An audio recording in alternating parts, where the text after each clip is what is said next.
सुरगाणा शहरात मध्यरात्री भीषण आग, 10 गाडे जळून खाक, लाखोंचे नुकसान। शहरातील तलाठीचाळ परिसरात 30 एप्रिलच्या मध्यरात्री लागलेल्या भीषण आगीत सुमारे 10 गाडे व काही टपऱ्या पूर्णतः जळून खाक झाल्या। या घटनेत अंदाजे 20 लाखांहून अधिक नुकसान झाल्याचा प्राथमिक अंदाज आहे। मिळालेल्या माहितीनुसार रात्री सुमारे 12:30 सुमारास एका गाड्यातून धूर निघताना दिसला। काही क्षणात आगीने तीव्र रूप घेत आसपासच्या गाड्यांमध्ये वेगाने फैलाव केला।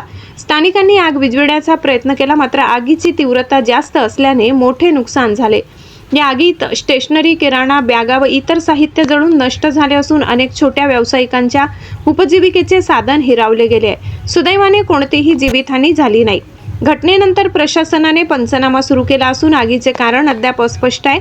शॉर्ट सर्किटची शक्यता व्यक्त केली जात आहे। दरम्यान नुकसानग्रस्तांनी शासनाकडे तातडीच्या मदतीची मागणी केली असून नगरपंचायतीने मदतीचा प्रस्ताव पाठविण्याचे आश्वासन दिले आहे। घटनेमुळे शहरातील अग्निसुरक्षेच्या उपाययोजनांबाबत पुन्हा प्रश्नचिन्ह निर्माण झाले। गिरणा वार्ता न्यूज कार्यकारी संपादक पुंजाराम खांडवी।